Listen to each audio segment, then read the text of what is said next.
Bom dia, igreja. Bom dia. Bom dia para você que está em casa. Louvado seja Deus, porque nós estamos mais uma vez reunidos. Mais uma vez, Senhor Deus nos deu mais uma oportunidade. Cada manhã nós aprendemos. Que você seja bem-vindo ao estar conosco, a orar, ao cantar. Que você possa sentir de verdade a presença do Espírito Santo na tua vida. Bom dia, minha irmã. Bom dia. Bom dia, escola. Bom dia. Bom dia, pessoal de casa. Espero que amanhã de vocês estejam sendo abençoados. Muito bem. E nesse momento,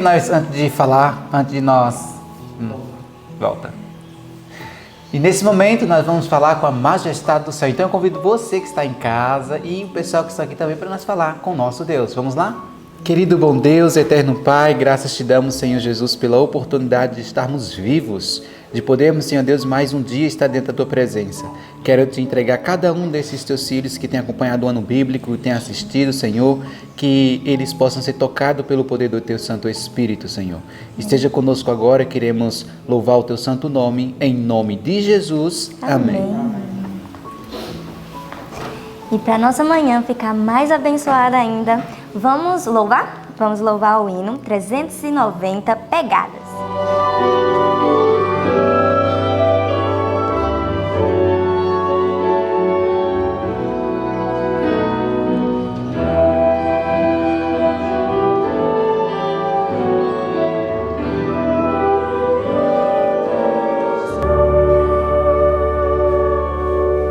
Sigo a perigosa estrada deste meu viver,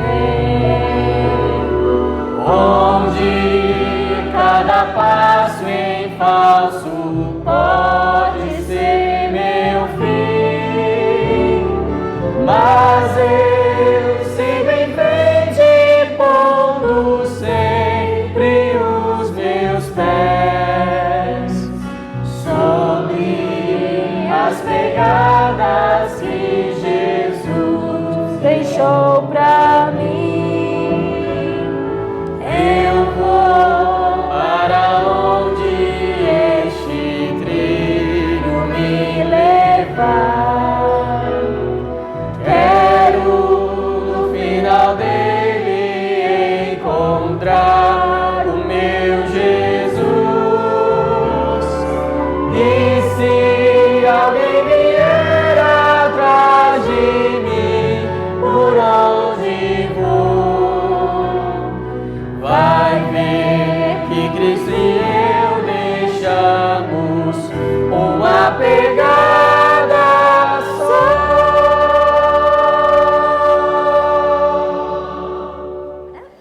Para ficar melhor ainda, vamos entesourar nosso versinho que está lá em Apocalipse 3, do 7 ao 9. Vamos no 3? Sim. 1, 2, 3. Apocalipse 3, do 7 ao 9. E ao anjo da igreja que está em Filadélfia, escreve: Isso diz o que é santo, o que é verdadeiro, o que tem a chave de Davi, o que abre e ninguém fecha, e fecha e ninguém abre. Conheço as tuas obras, eis que diante de ti pus uma porta aberta e ninguém a pode fechar. Tendo pouca força, guardaste a minha palavra e não negaste o meu nome. Eis que eu farei aos da sinagoga de Satanás, aos que se dizem judeus e não são, mas mentem. Eis que eu farei que venham e adorem prostrados aos teus pés e saibam que eu te amo. Apocalipse 3, do 7 ao 9. Apocalipse 3, do 7 ao 9.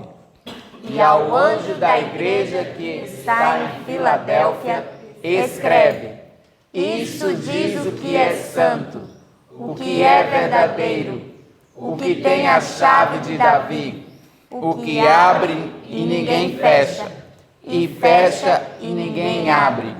Conheço as tuas obras, eis que diante de ti pus uma porta aberta e ninguém a pode fechar. Tendo pouca força, guardaste a minha palavra e não negaste o meu nome. Eis que eu farei aos das sinagogas de Satanás, aos que se dizem judeus e não são, mas mentem. Eis que eu farei que venham e adorem prostrados aos teus pés e saibam que eu te amo. Apocalipse 3, do 7 ao 9. Apocalipse 3, do 7 ao 9. E ao anjo da igreja que está em Filadélfia, escreve: Isto diz o que é santo, o que é verdadeiro, o que tem a chave de Davi, o que abre e ninguém fecha, e fecha e ninguém abre. Conheço as tuas obras. Eis que diante de ti pus uma porta aberta, e ninguém a pode fechar. Tendo pouca força, guardaste a minha palavra e não negaste o meu nome. Eis que eu farei aos da sinagoga de Satanás, aos que se dizem judeus e não são, mas mentem. Eis que eu farei que venham e adorem prostrados aos teus pés e saibam que eu te amo. Apocalipse 3, do 7 ao 9. Amém. Louvado seja Deus. Então agora, nesse momento, eu convido você para que você possa acompanhar o ano bíblico. Que Deus te abençoe e tenha um bom dia. Amém. Um bom dia e que Deus lhe abençoe. Bendito seja o nome do Senhor. Na vida de quem se entrega ao trabalho de Deus, as coisas que o Senhor Deus planeja, sempre acontecem surpresas e nós temos que pensar sobre isso e dizer para o Senhor: me ensine a vivenciar as coisas que o Senhor planejou, de maneira que o Senhor seja honrado, ainda que eu não entenda. É bem sobre isso que agora em Atos 21, pega a sua Bíblia, por favor, nós vamos ver, né? Atos 21. Nesse nosso mundo injusto, nós vivemos num mundo onde justiça é praticamente inexistente, né? Só existe quando vem do Senhor.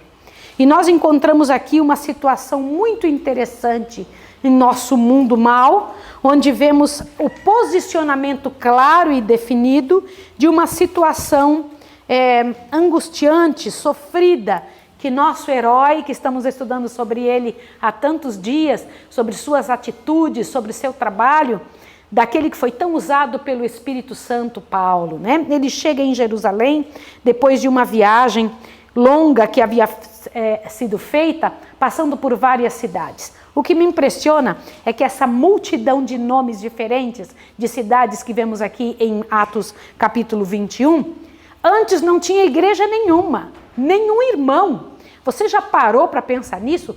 Todos estes irmãos que foram sendo encontrados no decorrer do caminho foram resultados do trabalho exaustivo de irmãos nossos no passado que abriram espaços em locais sem presença da mensagem do Senhor.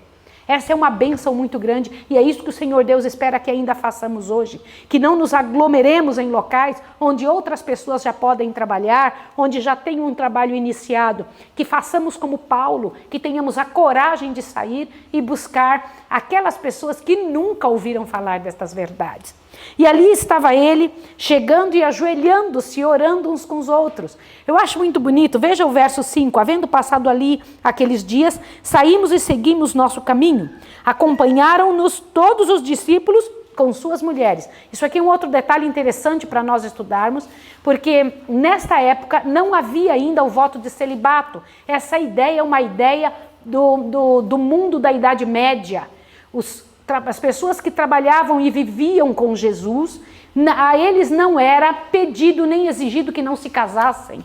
Aqui na Bíblia está claro dizendo com suas mulheres e filhos foram até fora da cidade e na praia ajoelharam e oraram. Eu acho interessante isso, buscando a verdade do Senhor, né? E então Paulo vem vindo em direção a Jerusalém. Um homem chamado Ágabo, por favor, dê uma olhadinha, o que vocês podem ver no verso 10, demorando-se ali por muitos dias, chegou na Judéia um profeta de nome Ágabo. e que, vindo ter convosco, tomou o cinto de Paulo, e ligando seus próprios pés e mãos, disse: isto diz o Espírito Santo, assim ligarão os judeus em Jerusalém o homem a quem pertence esse cinto, e entregarão nas mãos dos gentios. Ouvindo isto, os irmãos, os colegas, os amigos de Paulo ficaram tão angustiados e disseram: Paulo, não vá a Jerusalém. Paulo na hora disse: se eu tivesse algum medo, se eu me incomodasse ou se eu tremesse por alguma coisa que houvesse de me acontecer, nem teria entrado no ministério, nem teria chegado até aqui. E falou: eu vou sim, e chegou. Paulo chega então a Jerusalém. Quando ele chega em Jerusalém, como é que ele foi recebido? Quero dizer uma coisa para vocês que eu aprendi na minha vida. Eu me lembro de um líder de trabalho. Eu tive vários líderes na minha vida de missionária, mas entre eles um homem me ensinou muito. Era um pastor que dirigiu o trabalho que eu fazia, e ele me disse uma frase que me chamou muita atenção. Ele disse: Maísa, people change. Pessoas mudam. E pessoas mudam de verdade. Era assim que as pessoas pensavam a respeito de Paulo. Ele chegou em Jerusalém totalmente hostilizado. Sempre tinha sido dessa forma? Por que não? Porque antes o amavam tanto. Porque ele era tão querido. Porque que ele era tão amado. E de repente agora ele era odiado. Que mal ele fez? Respondam para mim. Havia alguma coisa que Paulo tivesse feito na vida que merecesse esse tratamento? Não se sabe explicar por que as pessoas chegam num ponto desse. E Paulo, então, foi arrastado, apanhou muito. E eu vou dizer uma coisa a vocês. Quando eu vejo essas situações, eu sempre me pergunto: será que eu passaria por isso? Será que eu, uma pessoa que estou trabalhando há tantos anos na obra, passaria por uma situação dessa? Mas ele apanhou muito, hein? Linchado ali no meio do povo. Arrastaram Paulo, levaram para dentro da prisão, levaram ele para um local, e ali ele teve que dizer: por favor, eu sou romano, por favor, eu sou judeu, por favor, vocês façam. Ele teve que explicar-se e pedir ajuda. Arrastado de um lugar para o outro, de um espaço para outro canto, apanhando, sofrendo, acusado, por causa do quê? Porque ele estava fazendo certo. Nesse mundo é um mundo injusto. Ele estava fazendo exatamente o que Deus pedia que fosse feito. E então ele pediu para falar: por favor, é possível que eu fale? É possível que eu me defenda? E ele abre a boca. O discurso dele está no capítulo 22. E ele começa a explicar o que aconteceu. Ele falou: olha, eu perseguia também o povo. Eu fazia isso que vocês estão fazendo. Eu perseguia quem se levantava por essa fé. Eu estava ali na hora que Estevão foi morto. Eu fazia isso. Então até guardei as roupas. E então, o que me aconteceu, ele contou a história da viagem dele, quando Jesus, o Filho de Deus, apareceu para ele. E nessa hora, Satanás incita toda a multidão a lutar contra ele: que seja morto, que seja morto. Irmãos, deixa eu dizer uma coisa para vocês. Vocês já viram um linchamento? Vocês já presenciaram um linchamento? Eu vi isso na televisão. Me encheu o coração de angústia, uma tristeza tão grande. Eu fiquei tão incomodada com aquilo. Como os seres humanos são capazes disso? Pessoas são capazes de fazer coisas terríveis quando são deixadas a seus próprios sentimentos. E foi isso que aconteceu. Agarraram e tentaram. Aí o povo teve que pegar Paulo e esconder Paulo, levar ele para um certo local onde ele ficasse sendo cuidado. E dali, alguém tinha dito e feito um juramento. 40 homens fizeram um juramento: eu não vou comer até matar Paulo. Só que o sobrinho ficou sabendo disso, o sobrinho de Paulo, e mandou dizer: mande avisar a Paulo. Chegou lá, avisou o guarda: vão matá-lo. Alguém fez um juramento de que não vão comer até matar Paulo. E este homem emparelhou 200 homens, veja isso aqui, falou: eu vou mandar esse prisioneiro, e mandou ele para Félix. De amanhã em diante a gente vai entender o que foi que aconteceu então na presença de Félix, quando Paulo estava lá. Abre a sua Bíblia agora, por favor, no livro Atos dos Apóstolos. Vamos ler alguns detalhes interessantes que nós precisamos compreender. E hoje a passagem do nosso ano bíblico será feita de maneira diferente. Hoje vocês vão ver comigo aqui na frente algumas outras pessoas, uma após outra. Capítulo 38, então, Paulo prisioneiro, do livro Atos dos Apóstolos. Deixa eu comentar um detalhe com você.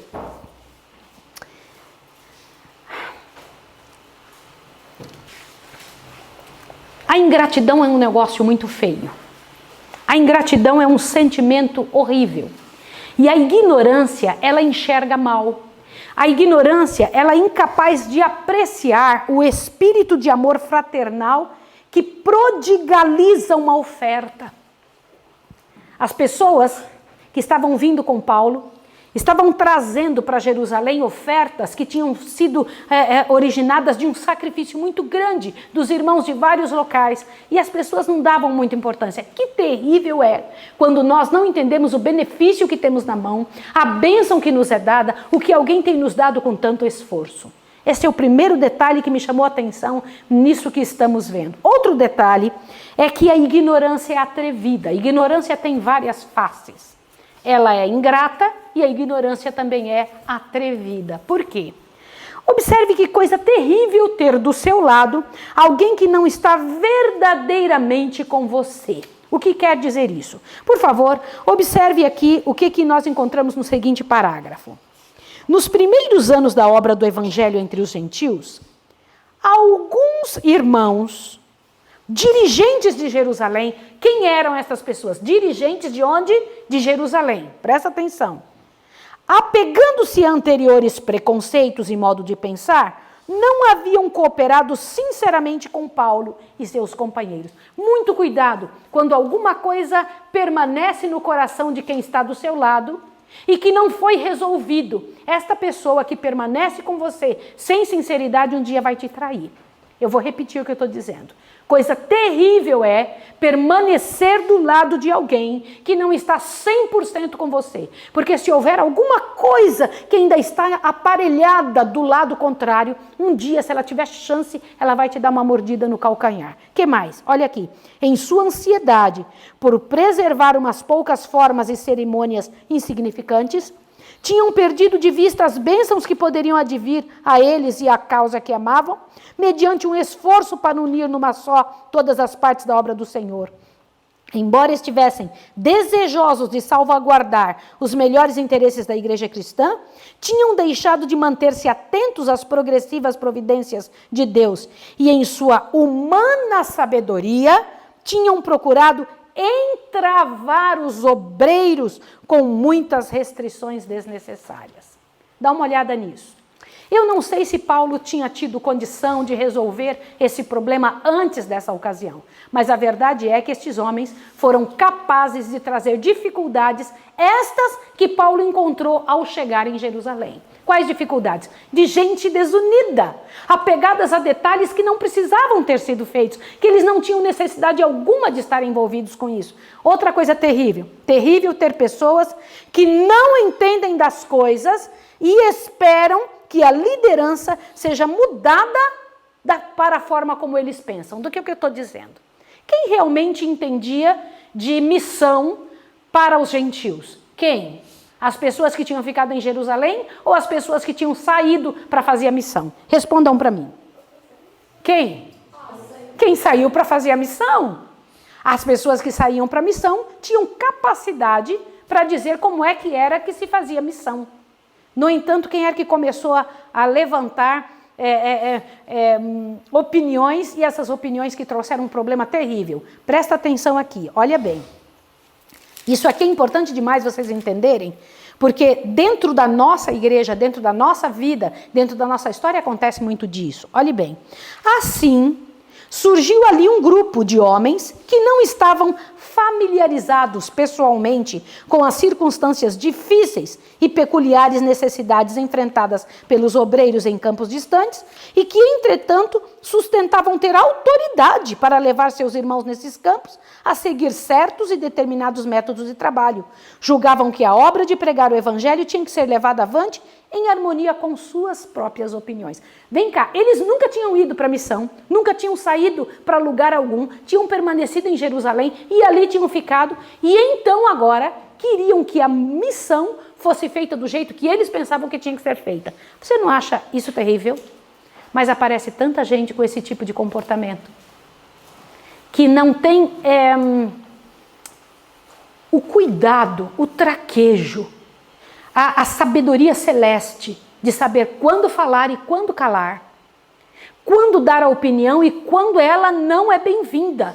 Isso é coisa muito séria. Isso trouxe uma angústia tremenda. Dentre o povo, ali havia, entre os presentes, foi feita uma reunião para saber entender como é que era um tipo de um concílio. Como é que vamos mandar estes mensageiros? De que forma? Com que tipo de mensagem? Etc. E não queriam ouvir Paulo. Presta atenção nisso. Havia entre os presentes nessa reunião, nesse concílio, alguns que haviam criticado severamente os métodos de trabalho seguido pelos apóstolos, sobre quem repousava o principal encargo de levar o evangelho ao mundo gentil. Mas durante o concílio, sua visão do propósito de Deus se tinha ampliado e eles se uniram a seus irmãos em fazer sábias decisões que tornaram possíveis a unificação do corpo de crentes. Mas, de repente, Satanás pega de novo todas aquelas coisas que não foram resolvidas no coração do povo, depois de um concílio onde as coisas ficaram certas, e traz de novo essas dificuldades à tona. E é deste momento em diante, com dificuldades à tona, é que nós vamos ouvir o próximo relato. Vem cá um pouquinho, Paulinha. Corre aqui e eu preciso estar do seu lado. Você vai me ajudar a passar esse restante do material e depois também... Quem vai ser o próximo? É o Léo, e depois o Cleiton, e depois a Joana. Vamos lá.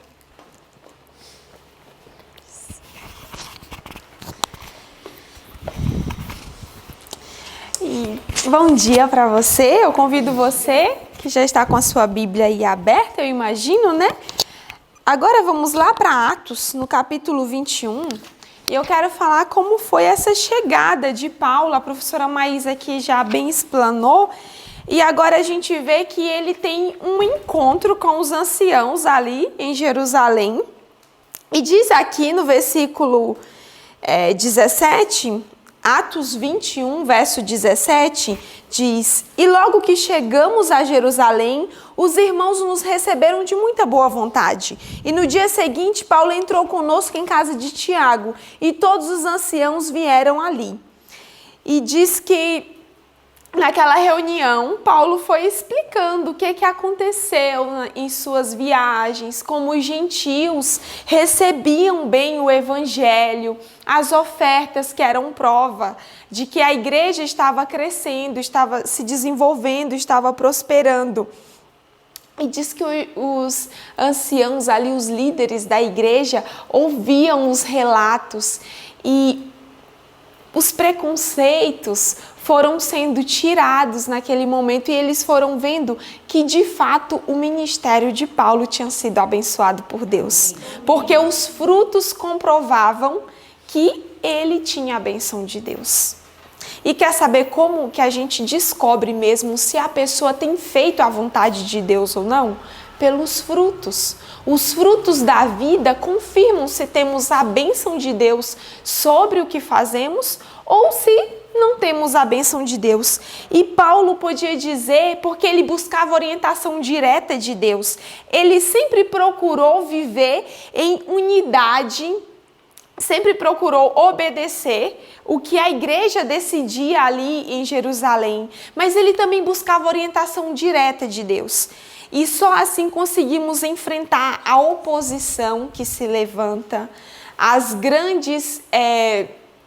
os grandes desafios. Se nós olharmos para a vida de Paulo, que vida cheia de desafio.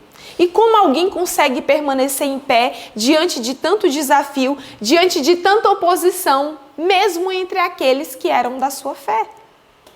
Vejam, os que eram cheios de preconceito e estavam contra o ministério dele, não aceitavam bem, eram aqueles que eram seus irmãos de fé. E como que Paulo permaneceu firme? Paulo tinha certeza do seu chamado e de que o próprio Deus o convocou a fazer o que ele estava fazendo. Ele fazia não com a aprovação humana, mas ele tinha a aprovação divina e isso o fazia seguir. E diz que ali naquele concílio, eles ouvem, aí eles têm a certeza, o livro aqui nos deixa claro, de que realmente Deus tinha abençoado aqueles métodos, aquele trabalho. E aí eles têm uma ideia, eles dão uma instrução para Paulo.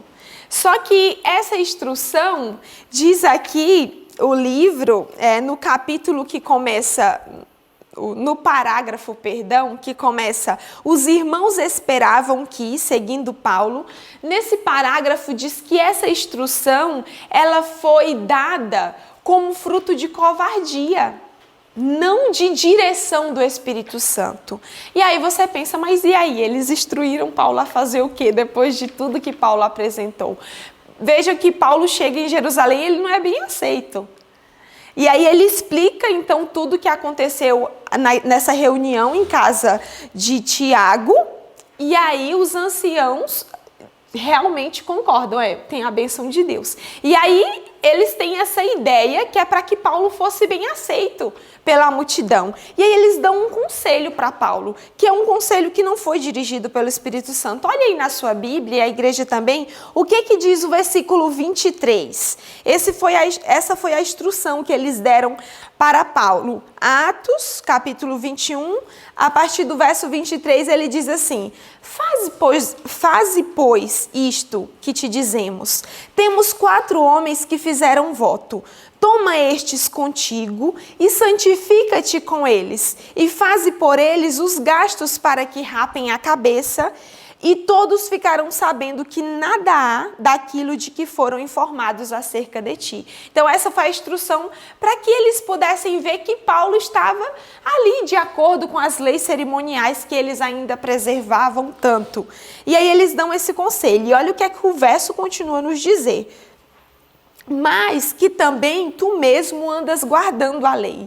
Todavia, quanto aos que creem dos gentios, já nós havemos escrito e achado por bem que nada disto observem, mas que só se guardem do que se sacrifica aos ídolos, e do sangue, do sufocado e da fornicação. E olha o verso 26.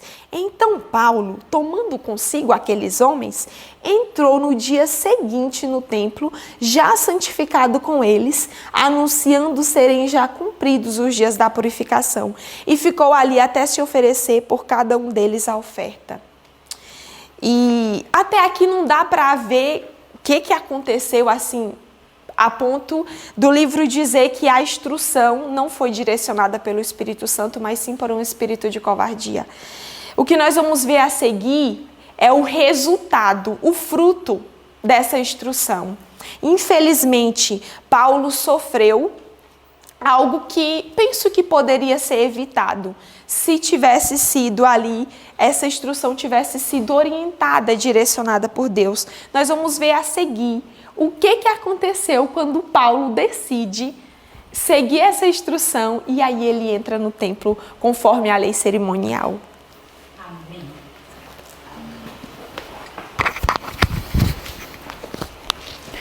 Muito bem, bom dia para você que está em casa.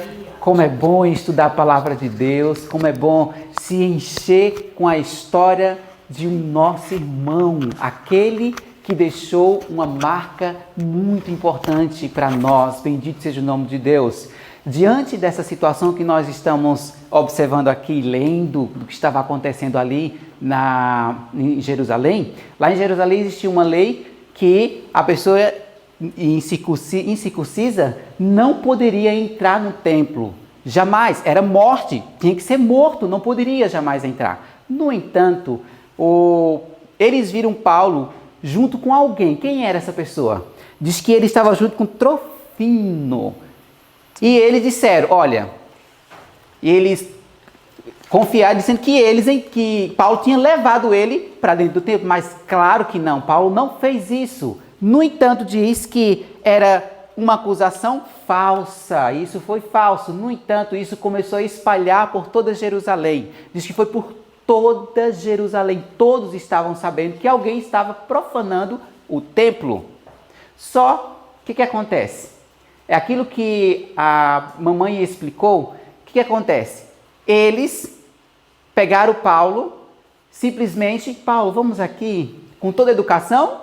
Não, jamais. Sabe o que eles fizeram? Eles pegaram Paulo, arrastaram Paulo lá do templo para fora. Gente, quando uma pessoa é cheia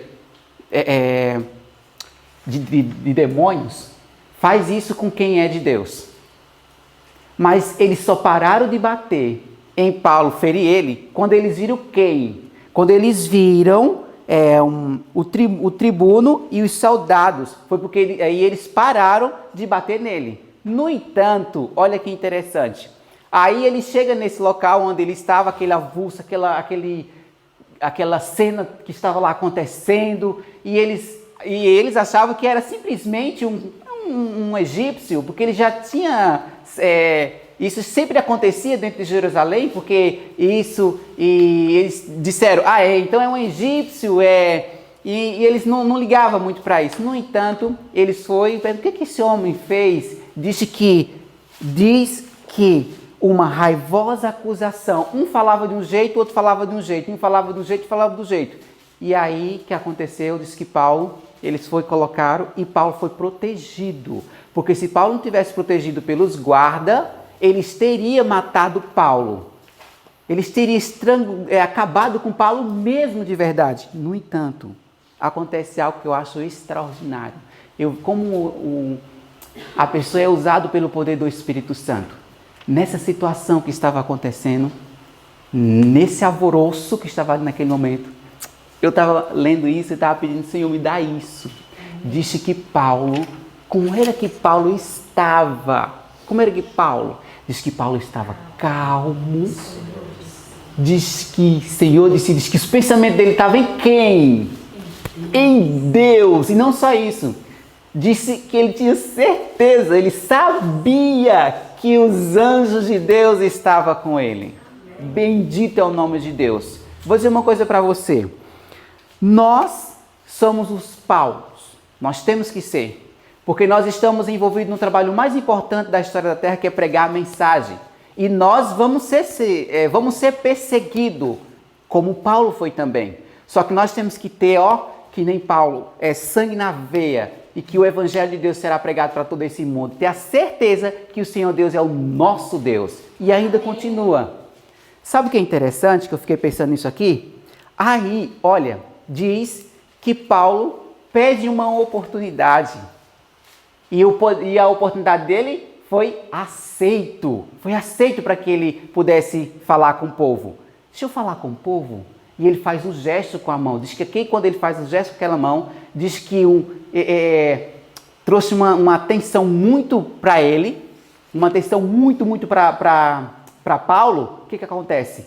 Disse que Paulo, num parágrafo, diz assim, diz que o gesto atraiu a atenção dele quando seu porte impunha respeito. Eu fiquei pensando, para onde Paulo passava, ele deixava um rastro.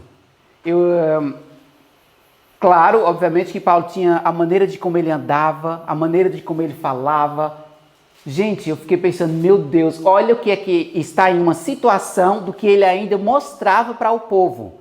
Olha o que aconteceu, diz que mostrava, e ele começou a falar em hebraico para que eles pudessem entender tudo aquilo que ele estava passando. Olha que interessante, diz que nessa situação, aí ele vai e explica toda a história, a primeira história, a história que aconteceu com ele. E até aí eles ficam com muita atenção no que Paulo está falando. Já que quando ele fala na segunda, diz que um furor irrompeu de novo e quiseram matar Paulo, quiseram pegar Paulo.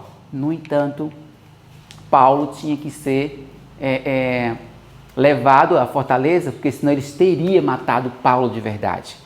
O que eu aprendi com isso? Com a história de Paulo. É que eu tenho que estar pronto para tudo o que vier, independente de qualquer coisa. Paulo deixou uma lição tremenda para nós. E ele foi levado para ser açoitado. Agora eu faço uma pergunta. Ele foi açoitado? E a história vai continuar com nossa irmã...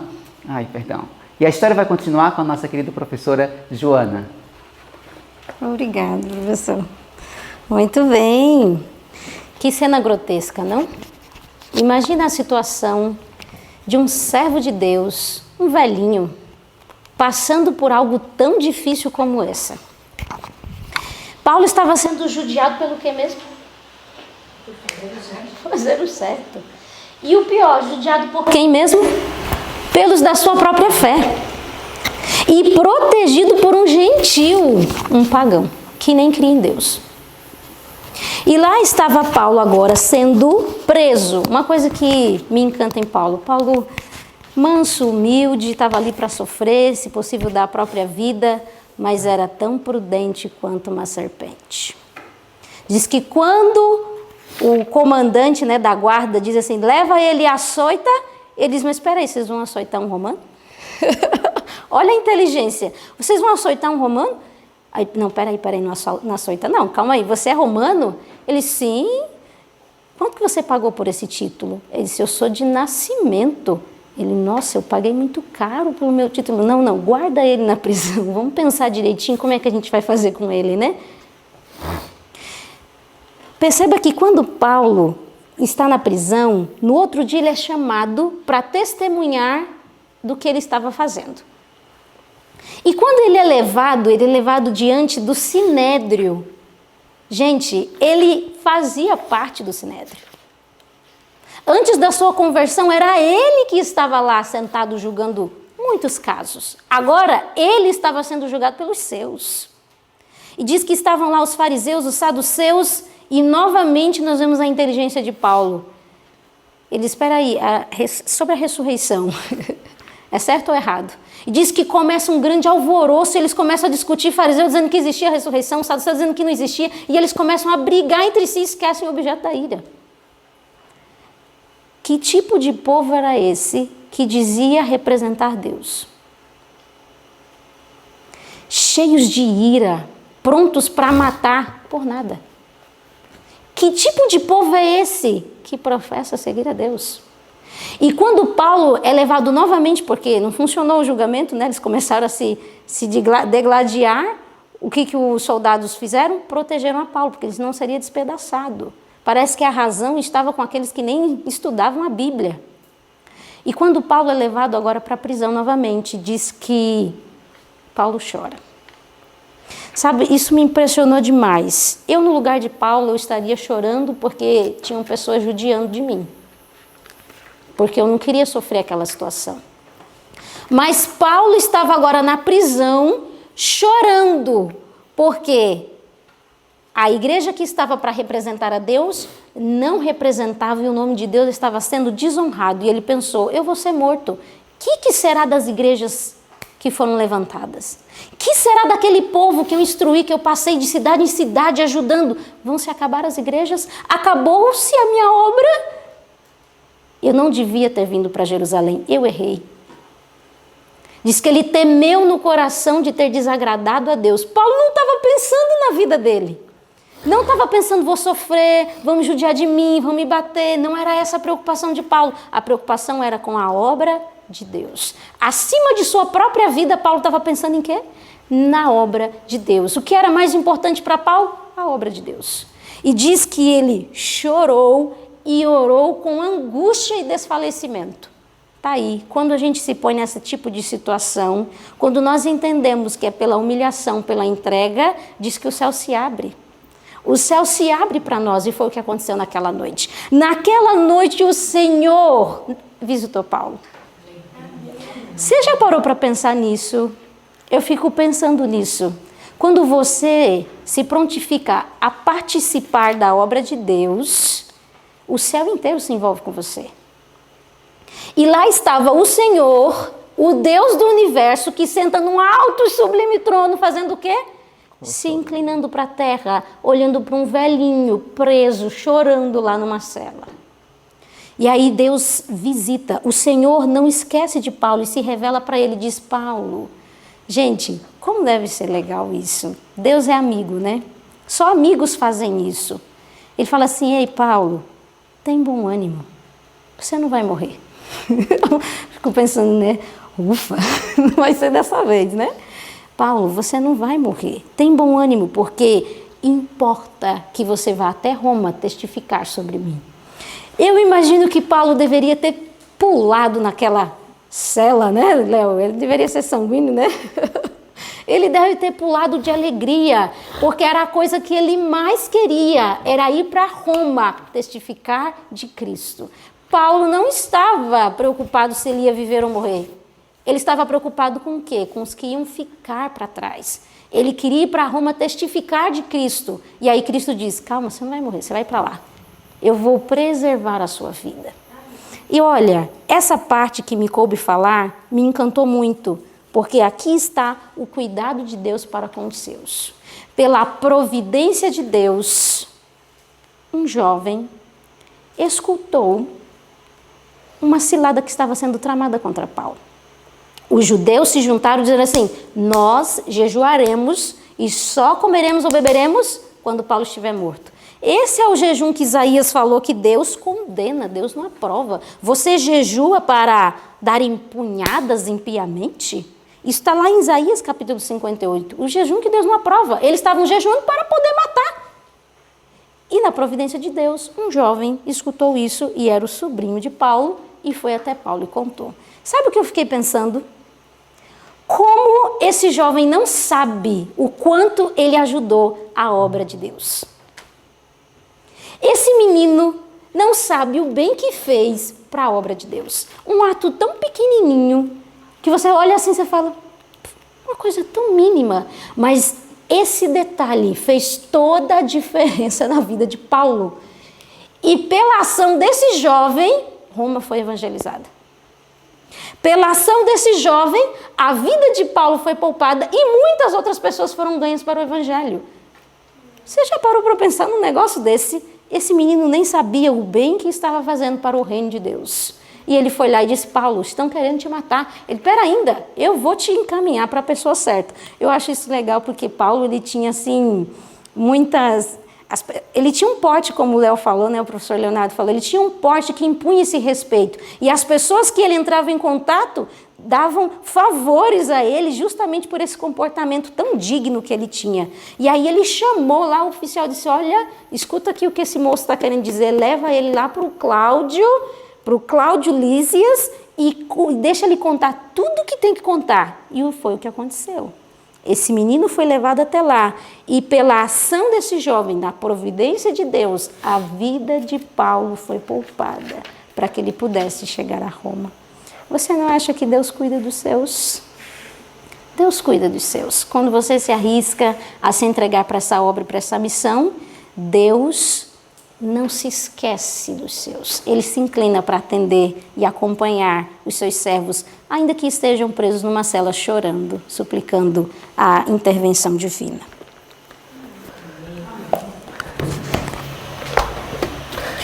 Amém? E eu fico observando essa situação e vendo quão grandes desafios Paulo enfrentou na vida e como Deus foi sustentando ele de inúmeras maneiras. E a maneira que agora Deus entra sustentando é esplendorosa, porque Paulo ele estava como prisioneiro ali, querendo que fossem condenados, né? Quem estava acusando ele queria a morte dele, mas agora ele passa a ser protegido pelos oficiais ali e ele ganha uma escolta para ser transferido ali da cena onde ele estava com Cláudio Lísias para Félix. E aí ele vai escoltado com inúmeras pessoas. Isso a gente encontra lá em Atos 23, verso 23 e 24. O Cláudio manda ali mais de 200 soldados, não sei quantos flecheiros, para escoltar Paulo em segurança. Como Deus usa vários meios para que seus filhos fiéis permaneçam sãos e salvos. E essa escolta foi esplendorosa ali, e eu fico imaginando que não somente essa escolta com homens armados, mas a quantidade de anjos que tinham interesse naquela cena que estava sendo desenrolada ali diante de Paulo, como o céu se interessava por Paulo. E Paulo chega então a Félix, e a conversa com Félix e todo o discurso com ele nós iremos estudar mais adiante. Mas ali através dessa história, nós passamos a entender algo. Não era plano de Deus que esse apóstolo passasse por todas essas coisas. E não era plano de Deus de que essas coisas fossem infligidas na vida de Paulo pelo objeto que foi. Quem estava causando essa terrível tristeza e terrível amargura e embaraço na causa de Deus? Era os próprios judeus, era alguns líderes da própria igreja que não criam em Paulo. O próprio povo de Deus estava ali causando esse embaraço. O próprio povo de Deus, que deveria ser aquele que impulsionaria a obra, era aquele que estava agora barrando a obra e querendo derrubar um dos maiores apóstolos que a igreja tinha, um dos maiores missionários que a igreja tinha, estava sendo ali bombardeado pela própria igreja. E o capítulo ele vai encerrando falando a respeito disso e nos dando uma advertência. Quantas vezes nós temos em nosso meio obreiros que são extremamente úteis para a obra, mas que são mal compreendidos por seus irmãos? Quantas vezes nós temos aí pessoas que dão a vida pelo Evangelho, mas que muitos, mesmo entre o povo de Deus, mesmo entre a igreja, olham para esses com um olhar de desdém, com um olhar de preconceito e acabam se interpondo entre o trabalho que Deus confiou nas mãos de alguns obreiros. E aí o parágrafo, o capítulo, ele vai encerrando isso, nos colocando de que Deus, Ele cuida da igreja, mas Ele também cuida de seus obreiros. Deus, Ele mantém a igreja, mas Ele também não desampara o obreiro sozinho. Deus estava cuidando da sua igreja, mas não desamparava Paulo. E para, então, trazer um pouco de alento, um pouco de conforto à vida de Paulo, que tinha sido doada completamente à pregação do Evangelho e que até aquele momento tinha sido de extremo sofrimento, agora Deus estava conduzindo Paulo ao fim de sua carreira. Não porque fosse da vontade dele, mas porque as circunstâncias o levaram a isso. E Deus foi permitindo então que Paulo se encaminhasse para finalizar a carreira que com tanto sucesso, com tanta determinação, ele levou por longos anos. Com isso temos nós que aprender que temos que considerar muito bem nossas atitudes ao criticar algum obreiro que Deus levantou, ao se interpor no caminho. Há pessoas que acabam criticando demais e atrapalhando a obra, sendo que Deus está guiando e conduzindo ela. E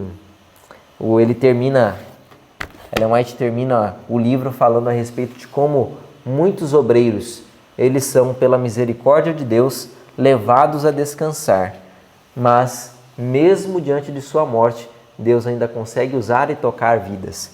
Mesmo depois de morto, algumas pessoas, alguns obreiros conseguem deixar história e marcado. E assim vai ser com a história de Paulo. Paulo está finalizando sua obra, mas mesmo depois aí de morto, foi um testemunho para muitos povos, para toda a igreja, e que nós venhamos aprender com essa história. Não venhamos a causar embaraço na obra de Deus, mas tudo que estiver ao nosso alcance nós possamos fazer para que ela vá avante, para que ela ganhe força e nunca perca com o nosso posicionamento errado, ou às vezes com o nosso preconceito, mas que nós possamos deixar que Deus atue guiando sua obra. Que paciência Paulo tinha e como Deus o usava com sua sabedoria. A sabedoria de Paulo, aquilo que ele demonstrava vinha do Espírito Santo. Essas atitudes foram sendo contornadas porque Deus estava ali. E que Deus cuidadoso em ver quando vai chegando o limite de alguém, Deus precisa tirá-lo, fazê-lo descansar. E suas palavras continuam porque são palavras de Deus. E as palavras de Deus ficam ecoando pela eternidade toda. Eu quero orar com vocês agora, só que hoje eu vou orar de forma especial, tá certo? Hoje eu queria que vocês viessem junto orar comigo. Cleiton, você pode tirar essa mesa daqui para mim, por favor, filho? E ao tirar essa mesa, nós vamos orar juntos hoje. Eu quero orar pela sua família, orar pela sua casa, pedir a Deus que abençoe você. Então, ajoelhados aqui, toda a nossa equipe, a equipe de luta, vai orar pelas lutas que você estiver passando, para que na hora, e teremos esta hora, em que formos passar por situações idênticas, essas que Paulo passou, tenhamos essa força e esse poder que estava sobre ele. É o mesmo poder, é o poder de Deus. Vamos nos ajoelhar então? Vamos lá?